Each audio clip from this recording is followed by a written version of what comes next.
Alright, hello ladies and gentlemen, this is Day 9 here with the second question and answer session exclusively on YouTube.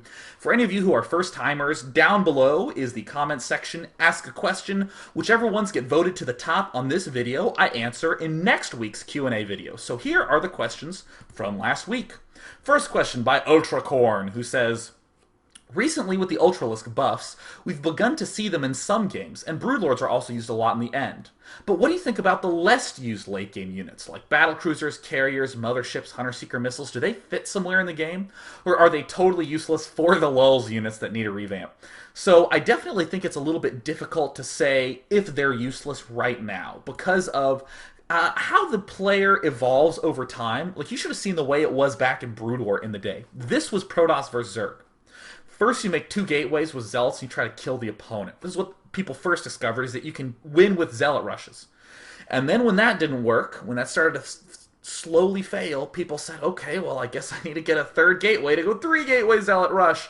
And that started to get weak once they got sunken colonies and hydras. So what did players do? They got a cybernetics core afterwards. So it would be two gateway zealot rush into three gateway zealot rush into three gateway dragoons. Then they'd get a fourth gateway, and they'd keep making dragoons, and that was it for like 8 months to a year. That is how you played Protoss vs. Zerg, and if you did it any other way, you were an idiot. And then people slowly figured out ways to overcome this, and then we got more normal-looking mid-games for Protosses. So, it's right when you hit that mid-game stage where it's like a good unit composition and you're using some good mix of early to mid-tier units that people stay for all time, because a lot of games are still won in the mid-game. Like, probably 70, 80, 90% of Brood War games are still won in this mid-game stage. So most people only need to have competency up to that point.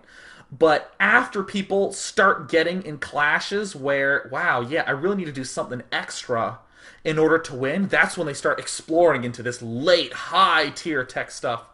And I think that that's the main reason we haven't seen the Carrier and the Mothership as much. For instance, the Battlecruiser I have seen a good bit of in Protoss vs. Terran, because the Terran player, excuse me, the Protoss player, what are they getting at the high tech? They're getting a lot of Zealots, Templar, Immortals, and Colossi. All those are anti-ground units, and Battlecruisers do absurd damage to ground. Not only are they flying, but they have great air-to-ground. So the Stalkers and the Sentries evaporate pretty quickly. So I would definitely say that Battlecruisers are a great choice for Terran players late game. But, you know, Carriers, Motherships, Hunterseeker Missiles, I would just say it's too early. But I would say trust in time and wait 8, 9 months after beta's release, and I think people will start playing around with it at the very least. And in a year or two, people will have solid ways to incorporate that into their games. Because, I mean, the Arbiter took years for people to even start getting it in PvT. So, next question by Chaos Cerebrit, who's also Chaos Smurf, who is definitely a name I recognize, says, it's a similar question, says, what units or abilities do you think are currently underused and underappreciated in StarCraft 2, and may be part of the new strategies to appear when beta comes back? Or, you know, even when the game is released.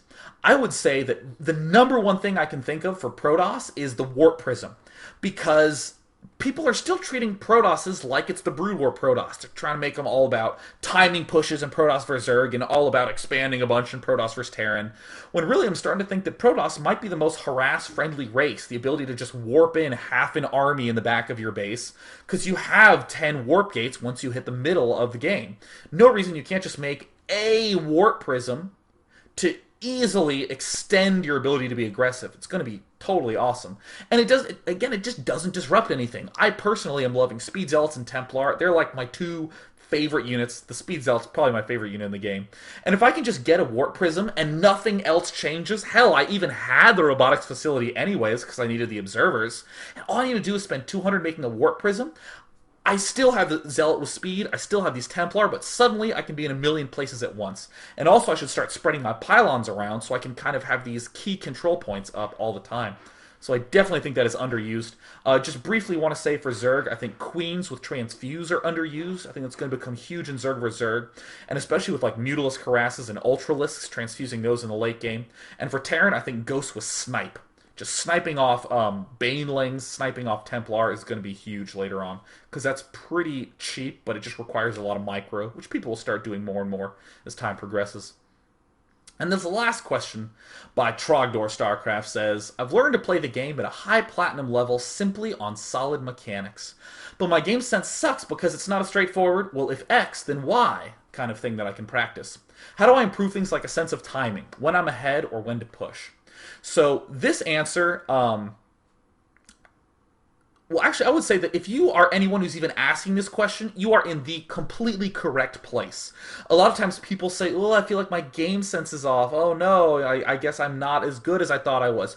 No, no, if that's your feeling, then that means you are on the right track to becoming a good player. So if any of you have this general theme in your play, this is the way to deal with it.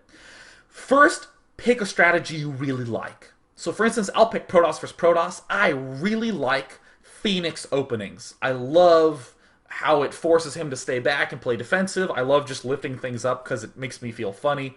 They're sweet. So I have this thing established, and I have never seen anyone go Phoenix in this matchup except for Noni. But I mean, I really don't have that many games to study. What do? I start just declaring random ass times to do things. So, for instance, I think of some things that are important. When do I attack with some Phoenixes? When do I expand? When do I start teching and doing other things? So I'll just do this. I am first going to attack when I have 3 Phoenixes. That's what I'm going to move at with my Phoenixes to try to harass.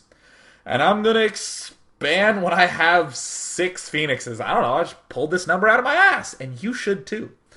And then when after I've expanded, I want to push with my Phoenixes and my gateway units. And after I do that push, I'm going to make a Twilight Council to attack, right? I'm just saying stuff. Not a lot, that's really 3 or 4 things, but I'm just stating them and using a number. Like 3 Phoenixes I attack, 6 Phoenixes I expand. After I expand, I attack with everything. And then what happens is once you've declared these times for yourself, next time you go out and play, you will feel how wrong or right or off this number is. When I rewatch my replay, I go, geez, 6 Phoenixes, I could get my expansion up way earlier and it would still be totally safe. Or, ooh, that attack I wanted to do, that's actually way too early and that's suicide to do. Or, oh my god, 3 Phoenixes is actually too late. I need to take my first Phoenix just to see what the hell he's doing. And once you have declared these numbers, as you start adjusting them, you start to go, oh, hey, I know the best and most appropriate ways to play in this circumstance. So, yeah, and over time, this will build your timing sense and build all your intuition with the game. But it all starts with you deliberately adjusting goals that you have set for yourself and milestones you've set for yourself. So that wraps up Q&A number 2. For Q&A number 3, put it in the comments, vote it up, and I will see you in a week. Ciao.